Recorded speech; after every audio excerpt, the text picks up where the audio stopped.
Welcome to the point. హైదరాబాద్లో traffic సమస్య రోజు రోజుకు పెరుగుతూ ఉండటంతో వాహనదారులైతే తీవ్ర అవస్థలు పడుతున్న విషయం మనందరికీ తెలిసిందే. ఈ నేపథ్యంలో ట్రాఫిక్ సమస్యపైన సీఎం రేవంత్ రెడ్డి చాలాసార్లు అధికారులతో సమీక్షలు కూడా నిర్వహించారు. ఇదే సమయంలో క్షేత్రస్థాయి పరిశీలన ద్వారా కూడా పరిష్కారం తెలుసుకుని ఆ నివేదికను ఇవ్వాలని కూడా అధికారులను ఆదేశించడం కూడా జరిగింది. దీంతోనే జీహెచ్ఎంసీ ట్రాఫిక్ పోలీస్ విభాగం అధికారులు కూడా నగరమంతా పర్యటించారు, తీవ్రస్థాయిలో పరిశీలించారు కూడా. జీహెచ్ఎంసీ అధికారులు సొరంగ రహదారుల నిర్మాణం పైన ప్రత్యేకంగా దృష్టి సారించి ఆ మేరకు ప్రతిపాదనలు సిద్ధం చేసినట్టుగా తెలుస్తోంది. ఇప్పటికే ఫ్లైఓవర్స్ ఉన్నాయి, ఓవర్ బ్రిడ్జెస్ ఉన్నాయి, మెయిన్ రోడ్వేతో పాటుగా అండర్ పాస్లు కూడా ఏర్పాటు చేస్తున్న నేపథ్యంలో కొత్తగా 5 టన్నెల్స్ నిర్మించేందుకు కూడా గ్రేటర్ హైదరాబాద్ మున్సిపల్ కార్పొరేషన్ అయితే సిద్ధమైంది.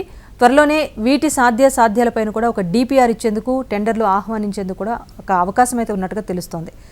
అయితే ప్రతిపాదించిన ఆ 5 మార్గాలు ఏంటంటే ఐటీసీ కోహినూర్ నుంచి Wipro circle via Khajaguda to Nanakramguda, అలాగే ITC Kohinoor Kukatpally JNTU via Mind Space, ITC Kohinoor Banjara Hills road number 10 via Jubilee Hills road number 45, GVK 1 mall Nanalnagar via Masab tank.